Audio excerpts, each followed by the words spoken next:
Yo, what's good guys? It's Nightwing2303 from WearTesters.com. Today we got the performance review on the Under Armour Curry 3. So with that being said, let's go ahead, get right into it. So as usual, we're starting off with the outsole. And these guys are banging, dude. There's nothing special about the actual design of the shoe. It's just straight up herringbone, which is what we've been seeing on every single Curry model since the original one. The 2 was the most aggressive by far. It was like super multi-directional and all that stuff was just crazy. And those things grip the floor like crazy as well. But these guys right here, I'd have to give these the slight edge because the rubber that they used, it's tacky, dude. Like this stuff, I've never had to wipe it, period. And this is on any floor, including the dusty ones over at 24 Hour Fitness. So, you know, like I can't even, there's not even anything else to really talk about. This works. It works so well. The Curry line to me is kind of the new Kobe line in the sense that it's very consistent so far. So what you've gotten on the 1 from the 2 to now the 3, you know, you kind of know what you're expecting. You know what you're getting when you're buying the shoe. So if you know that you like that type of performance, this is the line to go with. You know what I'm saying? You had that same exact thing with the Kobe, the LeBron line, for example. You don't know what the hell you're getting. Even he doesn't know. He's in the soldiers right now. So that shoe jumps around from, you know, number to number and all that stuff as far as performance, tech, and materials, this, that, and the other. And then the Curry and the Kobe line, very, very streamlined. So you really know what you're getting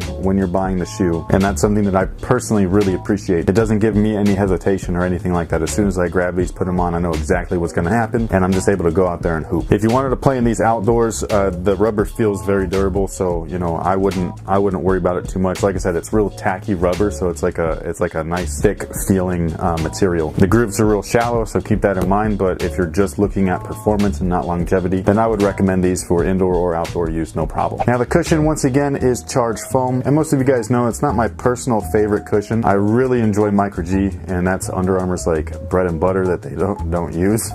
So, you know, like I don't really understand that, but I'm not here to talk about that. As far as what Charged offers, basically it's decent foam, moderate impact protection. However, it's really catered towards guard style of play, so it basically firms up on you when you're in motion, gives you a more responsive ride, and then when you're idle, it softens up a little bit, not too much, but just a little bit to where they feel a lot more comfortable if you're not doing anything. So casual wearers of the shoe probably think that these are super comfortable, because when I put them on when I'm not doing anything, I think that they're pretty comfortable as well. However, the longer that I play in them, I wish that it was Micro G instead of Charged. Now the positive thing that comes out of a firmer setup like this, like I said, is for guard style of play, so reaction time or reaction speed is a lot quicker than it would be if you had a more mushy or bouncy cushion. It's not crazy different, it's like milliseconds, but you know, when we're talking about performance and high level athletes, that's what they're looking for. Me and you, we probably don't need that stuff, so unless you just like court feel and things like that, then it might not make a difference to you. Now materials on these guys is probably my favorite feature other than the traction itself. Now what they used here is thread-borne on the entire lateral side, and then the medial side is anafoam. We saw anafoam on the Curry 1, missed it on the Curry 2, it's back for the 3. I personally love this stuff. It molds to your feet the more that you wear it. I do wish that the materials were pretty much flipped though, because I would have loved to have had anafoam on most of the upper, really have that one-to-one fit like we got with the Curry 1 after breaking time. But the thread-borne stuff is just as nice in the sense that it's real flexible and moves well with your foot. I also haven't had any issues with it either. Like usually with a woven or a knit, you have a little bit of, you know, like fraying here or there, but this stuff has gotten stepped on and all that stuff, and you know, no problem. So whatever threads they're using in there, they are actually like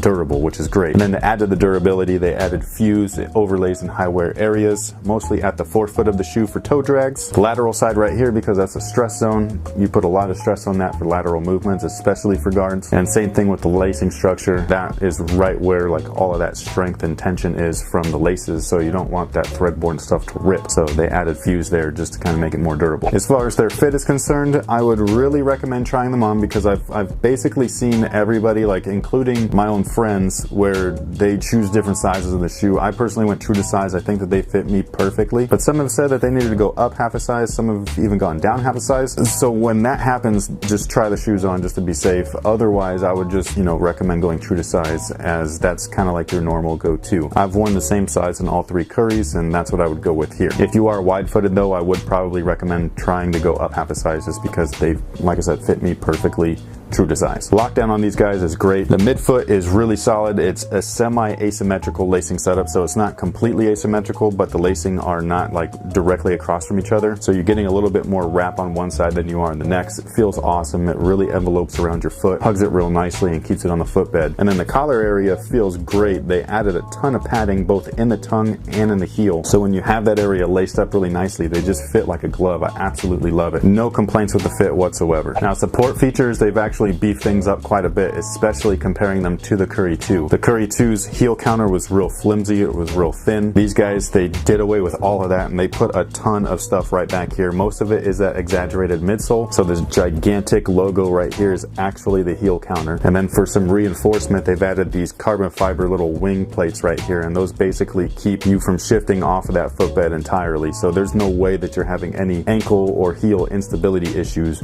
right here in the back of this shoe. The outsole is nice and flat, so promotes stability. The outrigger is decent. I would have liked it to have really cupped your foot in just a little bit more, but for what it is, it's not too bad. And then there is also a carbon fiber shank right there for some torsional support. Everything else about the shoe really relies on the fit. So like I said, try them on if possible. Me personally, true to size works well, and they really are just awesome on court. So that pretty much takes care of it. A really great shoe in my opinion. The only thing that I don't like about them is the cushion, and that's just from a personal standpoint. A lot of guards are going to really enjoy these. Like if you like court feel and things like that, then this is going to be one of your go-to shoes. Materials and traction though, those are the best things on this sneaker for sure. Traction especially, like this was beast. So thank you guys for watching. Thanks for all your support. If you need any more information, I will leave a direct link in the description box below. It'll head you over to Wear Testers, where you can find their score, price, and weight, along with more of my thoughts that are all written out and everything. So if you don't like watching things, you could read. If you don't like reading, then you're screwed.